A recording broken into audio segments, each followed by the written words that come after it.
તો રામ રામ ડાયરના આજના બ્લોગમાં તમારું ફરી એક વખત સ્વાગત છે। આજ મેં મિની બ્લોગ બનાવ્યો છે, તમને ખબર છે કે ગામડે જવાના છીએ અમે, અને અત્યારે વાગ્યા છે 8 વાગ્યા, અને અમે ગામડે આવવા માટે નીકળવાના છીએ અત્યારે।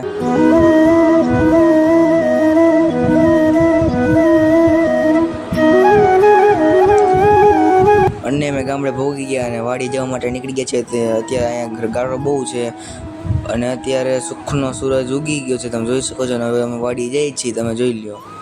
અને વાડીએ ગયા તો રસ્તામાં પાણી, નદીની જેમ પાણી જતું હતું, તમે જોઈ શકો છો। અને અમે વાડીએ ભોગી ગયા, અને અત્યારે તમને હું અમારો કપાસ બતાડીશ। જો આ છે અમારો કપાસ, અને હવે તમને હું મારી માંડવી બતાવીશ। માંડવી અત્યારે ઉપાડી લીધી છે, હજી કાલે ઉપાડી દીધી, વરસાદ આવ્યો હતો અને 1.5 વીઘાનું બાકી રહી ગયું છે જરાક ઉપાડવાની। અને હવે જવાના છીએ અમે ઘરે, અને ઘરે પૂગી ગયા છીએ, ને અત્યારે વાગ્યા છે 9:30, અને અમે જવાના છીએ સરબદોડી ગાડીની રિપેર કરાવવા। અને ગાડીની રિપેર કરાવીને અમે જવાના છીએ પાછા અહીંયા, અને અત્યારે અમે સરબદોડથી આવી ગયા છીએ, અને અત્યારે વાગ્યા છે 11, અમે જાય છીએ રાજકોટ, અને અત્યારે અમે રાજકોટ જવા માટે નીકળી ગયા છીએ, તમે જોઈ શકો છો। અને અત્યારે અમે રાજકોટ પહોંચી ગયા છીએ। અને તમને આજનો વ્લોગ ગમ્યો હોય તો લાઈક કરજો, શેર કરજો અને સબસ્ક્રાઈબ કરજો, બાય।